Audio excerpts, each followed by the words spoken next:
We're like, oh, that's so great to have you here. And I was like, no, guys. That was good. I love it. It's a great test. Great test. I was like, don't just say that because he doesn't have it.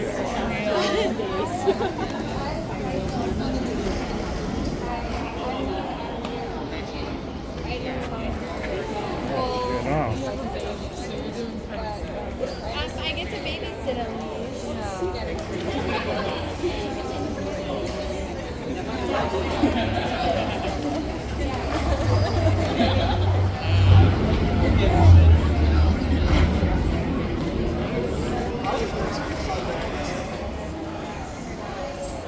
Welcome everyone.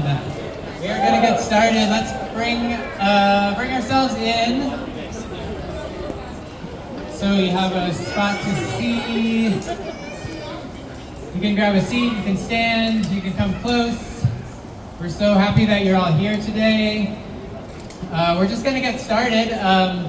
My name is Gabe. I'm a member of Kalikasan Solidarity Organization, which is a member organization of the International Coalition for Human Rights in the Philippines. And I'll pass it to my co-MC, Junix. Hello, my name is Junix. I'm here with Bion, Oregon.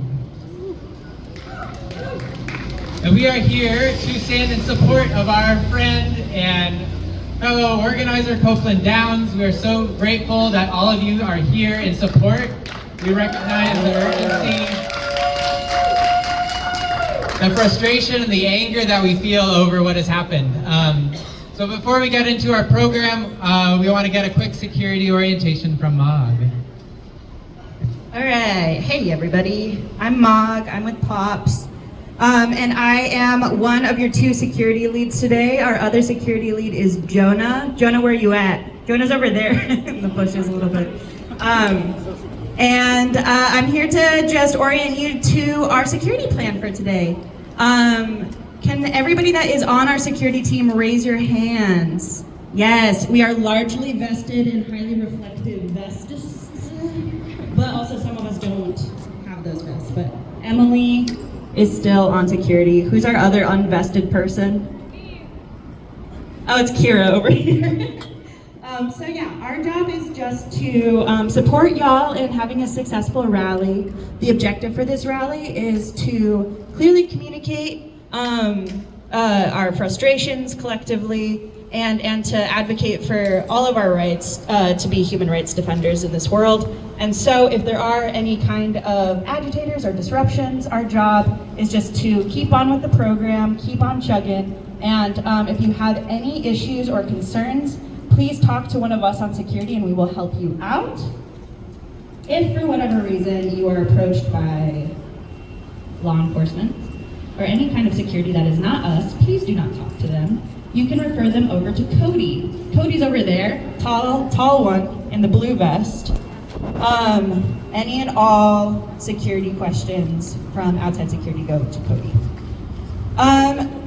Also, it is unlikely, but just in the event that we do need to disperse, what we're going to do is we are going to so calmly and so chilly walk as a crew over to Lounsdale Square.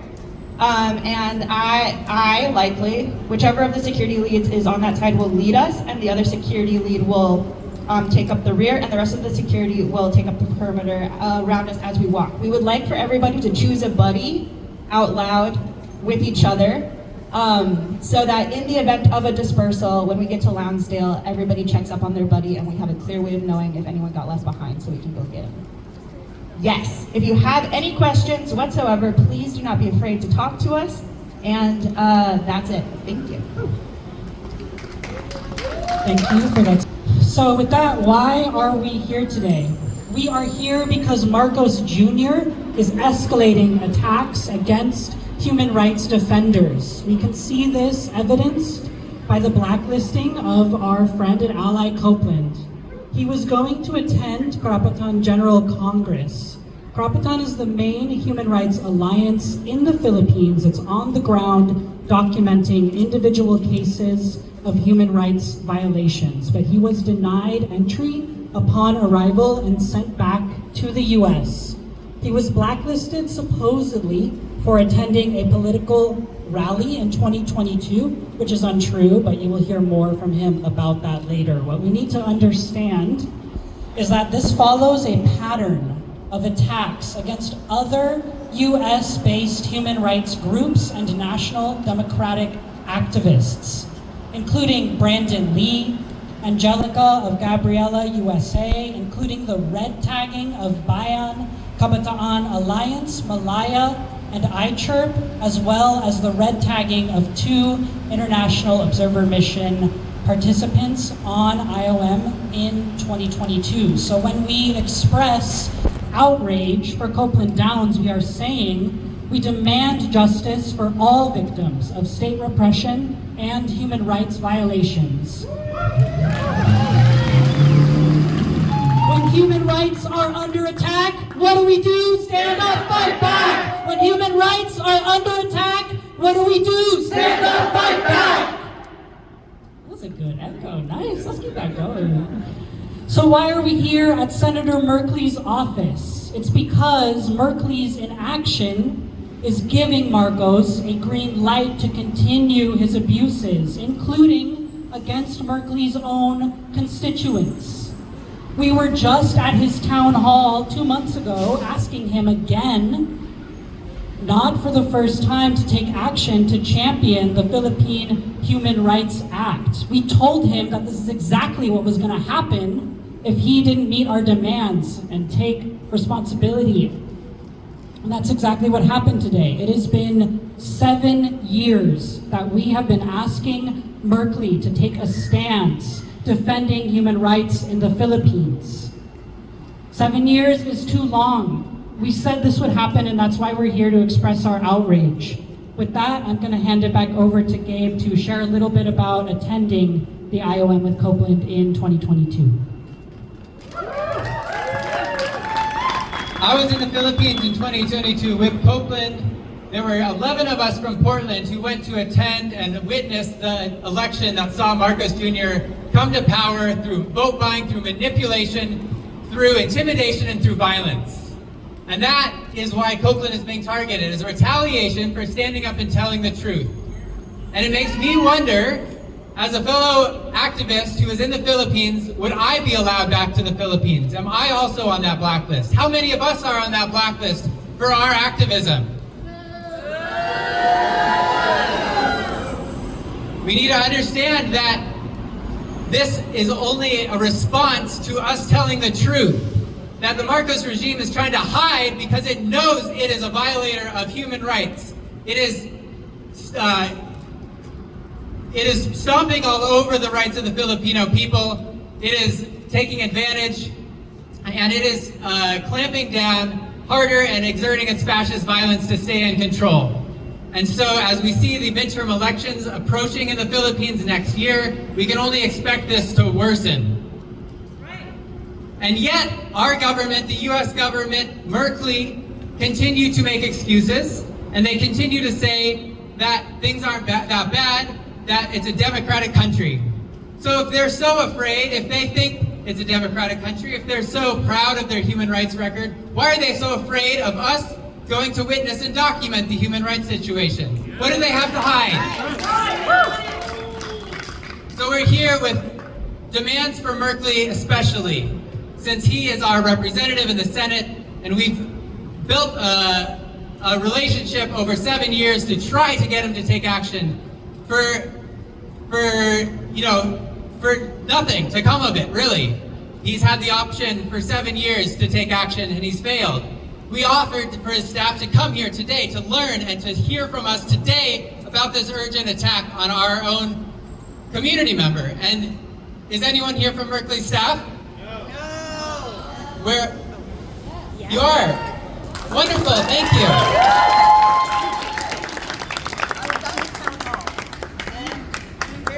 Thank you for being here. That we build coalition in other states, which is what we are doing starting Sunday. All right, I'm sorry that this is so frustrating to you. We are glad you're here. Please stick around and listen to our program. This is for you. This is for Merkley. You can take your earbuds out if you really care to hear us. All right, so we're going to continue with the program, but we were told they would not be here. We are in the process of setting up a meeting with Merkley, so know that this will continue, that we will continue to put pressure on his office, and we hope that they will take us seriously and listen. So we have some demands for Merkley. We're demanding that he condemn this blacklist of Copeland Downs. We're demanding that they request information from the Philippine government as to why our fellow activist was put on this blacklist. And who else is on this blacklist? We need to know if other constituents are on this blacklist, and they need to be taken off. That's right. So I don't want to take too much of your time. I want us to hear directly from Copeland. So I'm going to pass it over to him to share his story and to let us all know why we're here and why we cannot let the Philippine government get away with this.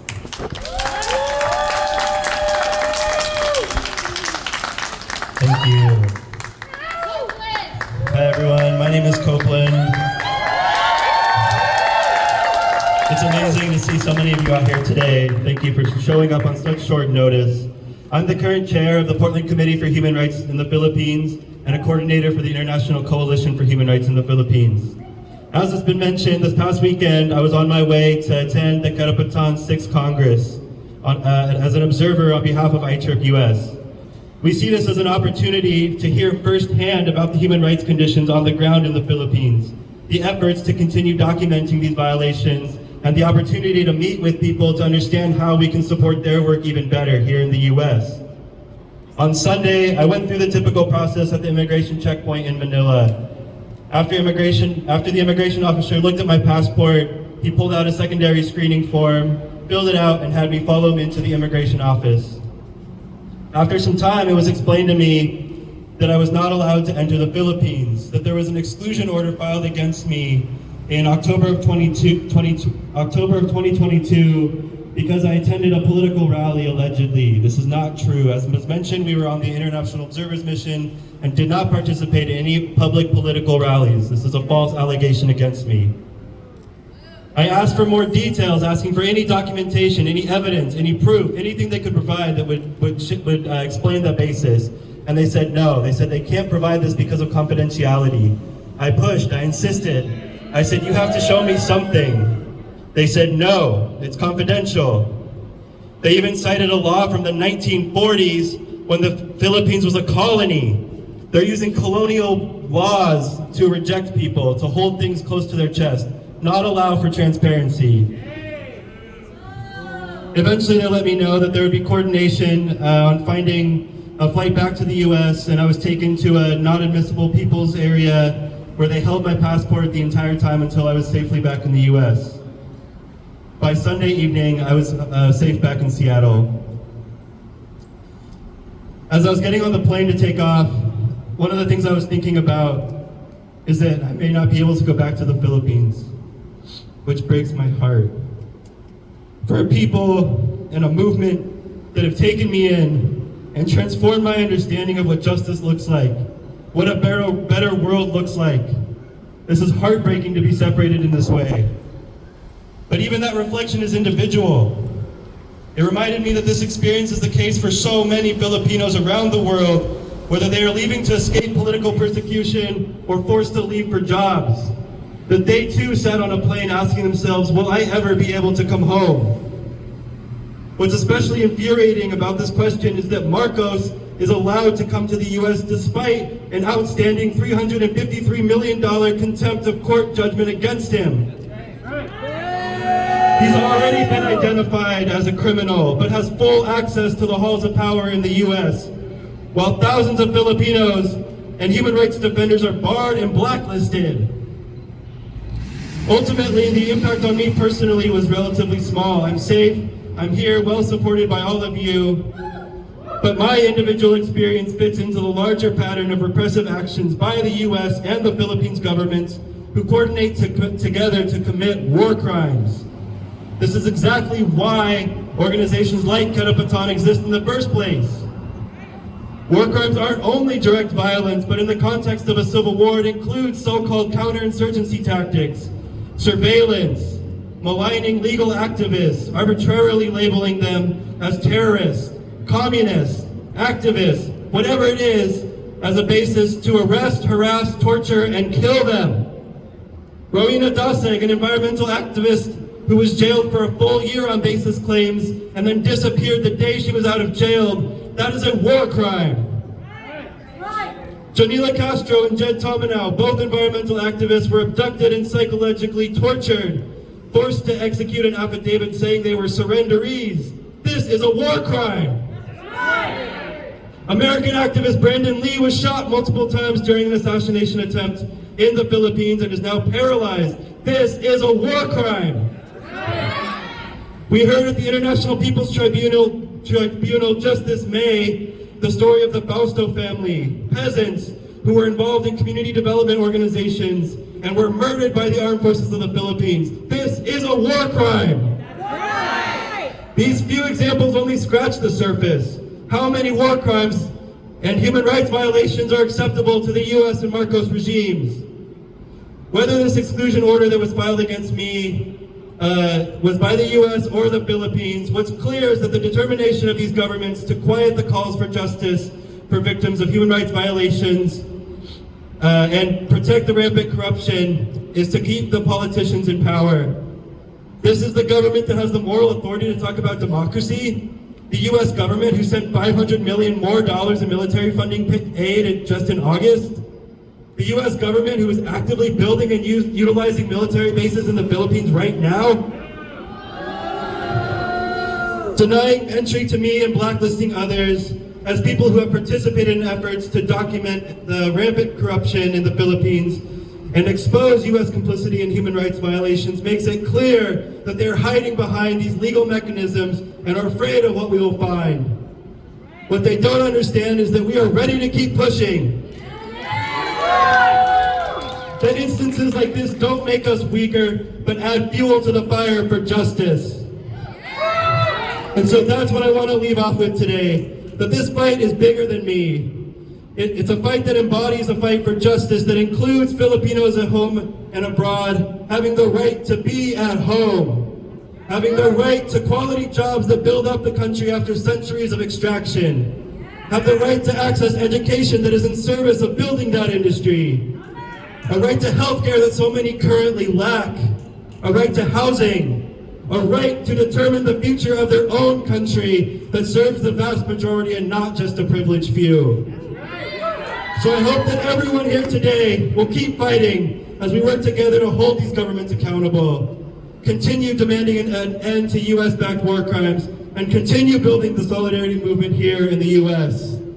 Repeat after me. End US-backed war crimes. End US-backed war crimes. Stop the bombings in the countryside. Stop the bombings in the countryside. From Palestine to the Philippines, stop the US war machine. From Palestine to the Philippines, stop the US war machine. Thank you.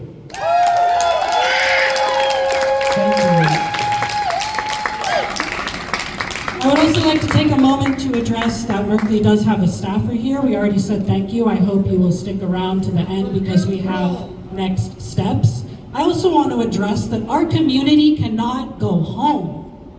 Our people are separated from our families.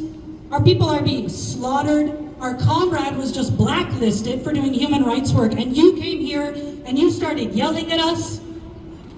Senator Merkley, staff member, you're gonna come here and yell. I want you to look everyone here in the eyes and treat them with dignity. We have been waiting for 7 years. Okay, thank you. Nonetheless, Merkley staff is not here.